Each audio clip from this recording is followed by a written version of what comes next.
Comparative theories. A comparative theory is an approach used to compare and evaluate different theories in order to understand their similarities, differences, strengths, and weaknesses in explaining global politics. The main ideas of realism. Realism is a theory of international relations that focuses on power, national interest, and the role of the state in an anarchic international system.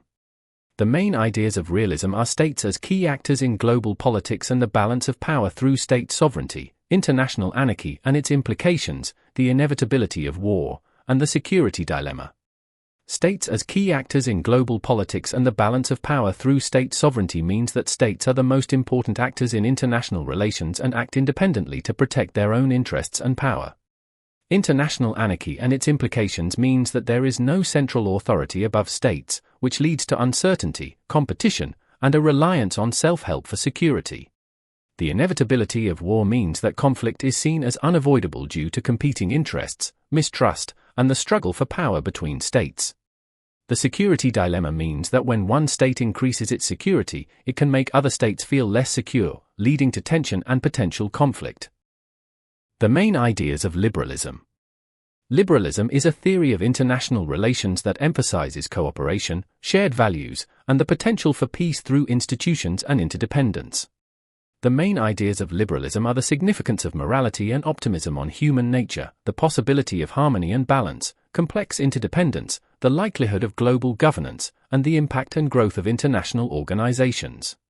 The significance of morality and optimism on human nature means that individuals and states are capable of acting ethically and cooperatively rather than purely in self-interest. The possibility of harmony and balance means that conflict is not inevitable and that cooperation can lead to stable and peaceful international relations. Complex interdependence means that states are connected through economic, political, and social ties, making cooperation more beneficial than conflict. The likelihood of global governance means that international rules, norms, and institutions can manage global issues and reduce conflict between states. The impact and growth of international organizations means that bodies such as the United Nations play an increasingly important role in promoting cooperation, peace, and collective problem-solving. Divisions between realism and liberalism. The ideas of realism and liberalism are divided as fundamentally different approaches to understanding how international politics operates and how states behave. These ideas are divided by human nature and power, order and security and the likelihood of conflict, and the impact of international organizations and the significance of states. The ideas of realism and liberalism are divided by human nature and power as realism views humans and states as self-interested and power-seeking, whereas liberalism sees them as capable of cooperation and moral behavior. The ideas of realism and liberalism are divided by order and security as realism prioritizes state security through power and self-help, while liberalism emphasizes cooperation and rules to maintain order. The ideas of realism and liberalism are divided by the likelihood of conflict as realism considers conflict inevitable due to competition and mistrust, whereas liberalism believes conflict can be reduced through cooperation and institutions. The ideas of realism and liberalism are divided by the impact of organizations as realism views international organizations as weak and dependent on states, while liberalism sees them as influential in promoting cooperation and peace. The ideas of realism and liberalism are divided by the significance of states as realism treats states as the most important actors in global politics, whereas liberalism recognizes the growing importance of non-state actors alongside states. Anarchical society and society of states. An anarchical society is a system of states where there is no overarching authority above them, meaning states operate independently in global politics. Whereas a society of states is a group of sovereign states that recognize common rules, norms, and institutions that guide their interactions. Anarchical society. The main ideas of an anarchical society are the absence of a central authority, state sovereignty, self-help, and the balance of power. The absence of a central authority means there is no global government capable of enforcing rules or laws on all states. State sovereignty means that each state has supreme authority over its own territory and is legally equal to other states. Self-help means that states are responsible for their own security and survival because they cannot rely on others for protection. The balance of power means that states seek to prevent any one state from becoming too powerful by forming alliances or increasing their own capabilities. An example of an anarchical society is the international system during the Cold War, where the United States and the Soviet Union operated without a global authority above them. The view that there must be acceptance that there is anarchy in the global system is based on the understanding that no higher authority exists above states. This acceptance shapes how states behave, as they must prioritize their own security and interests. As a result, cooperation is often cautious and driven by self-interest rather than trust alone. Society of states. The main ideas of a society of states are shared norms and rules, mutual recognition of sovereignty, diplomacy, and cooperation through institutions. Shared norms and rules mean that states follow accepted standards of behavior, such as respecting borders and honoring agreements. Mutual recognition of sovereignty means that states accept each other as legitimate and legally equal members of international society. Diplomacy means that states manage their relationships through communication, negotiation, and dialogue rather than force alone. Cooperation through institutions means that states work together within organizations to address shared problems and maintain order. An example of a society of states is the European Union, where member states cooperate through shared rules, institutions, and norms. The view that states have an informal understanding that ensures a degree of cooperation is based on shared expectations about acceptable behavior. These norms and rules increase trust by encouraging predictable and reciprocal actions between states. Over time, this cooperation reduces uncertainty and helps maintain stability even without a formal global authority. Extent of realism and liberalism. The theory of realism explains recent developments in global politics to a greater extent as it emphasizes power, state self-interest, and security concerns in an increasingly unstable international system. This is shown in Russia's invasion of Ukraine in 2022, where military force was used to pursue national interests despite international law and opposition. However, the theory explains recent developments in global politics to a lesser extent as it underestimates the role of cooperation and international institutions. This is shown in the global response to the COVID-19 pandemic since 2020, where states coordinated through organizations such as the World Health Organization to manage a shared threat. The theory of liberalism explains recent developments in global politics to a greater extent as it highlights cooperation, interdependence, and the importance of international institutions in addressing global issues. This is shown in the Paris Climate Agreement of 2015, where states work together to tackle climate change through shared commitments and norms. However, the theory explains recent developments in global politics to a lesser extent as it overestimates the effectiveness of institutions and shared values. This is shown in the failure of the United Nations to prevent or resolve ongoing conflicts such as the war in Syria during the last decade. The state and globalization. Theories of the state and globalization help explain how power, sovereignty, and cooperation operate in modern global politics, particularly through realism and liberalism. From a realist perspective, recent developments since 2000 suggest that the state remains the central actor and that power politics continue to shape the international system. This is evident in events such as the United States-led invasion of Iraq in 2003 and Russia's annexation of Crimea in 2014, both of which demonstrate states using military force to pursue national interests despite international opposition. More recently, Russia's full-scale invasion of Ukraine in 2022 reinforces the realist view that global politics is defined by anarchy, competition, and the prioritization of security, where globalization has not removed the importance of sovereignty or the likelihood of conflict between states. However, liberalism explains recent developments to a significant extent by highlighting the impact of globalization, cooperation, and international institutions. Since 2000, economic interdependence has deepened through global trade networks, shown by the expansion of the World Trade Organization and the integration of global supply chains.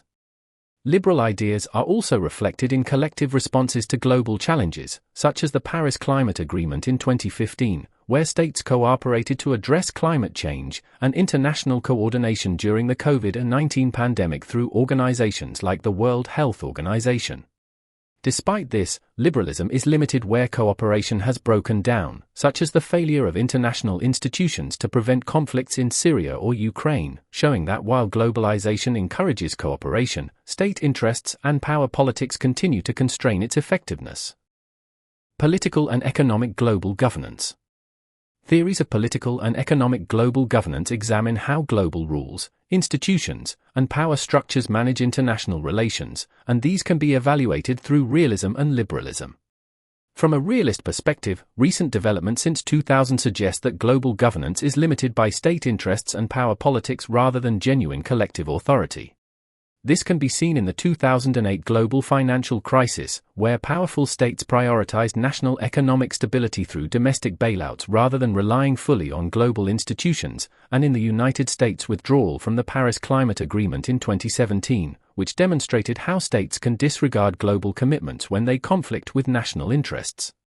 More recently, the use of economic sanctions by states against Russia following its invasion of Ukraine in 2022 highlights how economic governance tools are used strategically to advance state power rather than purely cooperative goals. However, liberalism explains political and economic global governance to a considerable extent by emphasizing cooperation, institutions, and interdependence. Since 2000, international organizations such as the International Monetary Fund, the World Bank, and the World Trade Organization have played key roles in managing economic globalization, including coordinating responses to financial instability and promoting trade rules. Political governance is also reflected in collective efforts to address global issues, such as the G20 coordinating economic recovery after the 2008 crisis and international cooperation on climate change through agreements like the Paris Climate Agreement. Despite these developments, liberalism is limited where global governance has failed to enforce compliance or prevent inequality, showing that while institutions facilitate cooperation, their effectiveness remains constrained by the continuing dominance of sovereign states. Human rights and environmental global governance.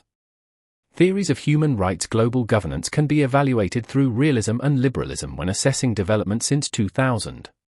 From a realist perspective, the protection of human rights remains secondary to state sovereignty and national interest, limiting the effectiveness of global governance.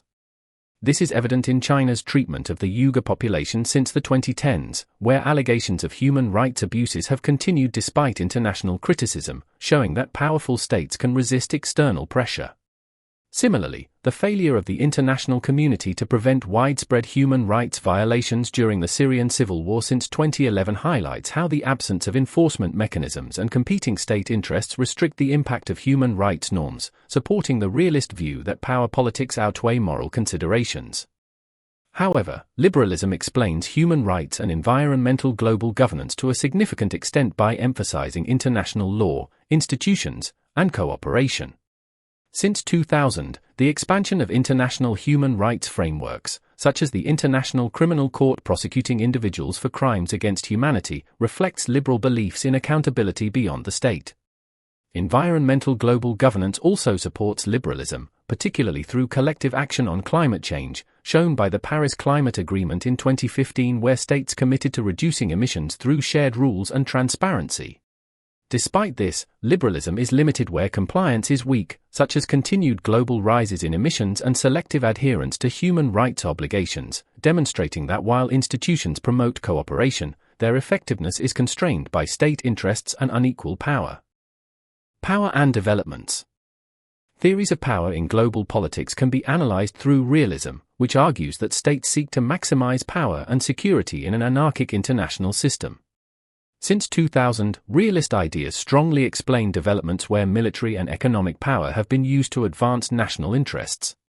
This is evident in the United States' invasion of Iraq in 2003, which demonstrated the use of hard power to reshape regional security, and in Russia's increasing use of military force, shown by the annexation of Crimea in 2014 and the invasion of Ukraine in 2022. The rise of China as a major global power also supports realism, as its military expansion in the South China Sea and growing economic influence through initiatives such as the Belt and Road Initiative reflect competition for power and influence rather than cooperation. However, liberalism explains developments in global politics by highlighting the role of soft power, institutions, and cooperation in shaping power relations. Since 2000, power has increasingly been exercised through international organizations and norms, such as the European Union using economic and legal influence rather than military force to shape member state behavior. The growth of global institutions like the World Trade Organization has also shown how rules and interdependence can constrain state behavior and reduce conflict. Despite this, liberalism is limited where cooperation fails or is undermined by power politics, such as the inability of international institutions to prevent conflict in Ukraine or to manage rivalry between the United States and China, showing that while liberal mechanisms influence power, they do not replace the central role of the state. Regionalism and the EU. Theories of regionalism and the European Union can be evaluated through realism, which views regional organizations as arenas where states pursue national interests rather than surrendering sovereignty. Since 2000, realist ideas help explain developments where member states have prioritized national power and control over deeper integration. This is clearly shown by the United Kingdom's decision to leave the European Union following the 2016 referendum, where concerns over sovereignty, borders, and national decision-making outweighed the benefits of regional cooperation. The Eurozone debt crisis from 2009 also supports realism, as powerful states such as Germany exerted significant influence over economic decision-making, while national interests shaped responses to financial instability rather than equal solidarity across the Union. However, liberalism explains regionalism and the European Union to a considerable extent by emphasizing cooperation, shared values, and institutional governance. Since 2000, the European Union has expanded its role in economic, political, and legal integration, shown by the introduction of the Lisbon Treaty in 2009, which strengthened supranational institutions and increased cooperation between member states. Liberalism is also supported by collective EU responses to challenges such as climate change, where coordinated policies and shared regulations aim to reduce emissions across the region. Despite this, liberalism is limited where integration is resisted or fragmented, as seen in disagreements over migration policy and foreign relations, demonstrating that while the European Union reflects liberal principles of cooperation, national interests continue to shape its development. Thank you for watching this video on comparative theories. I'll see you in the next one.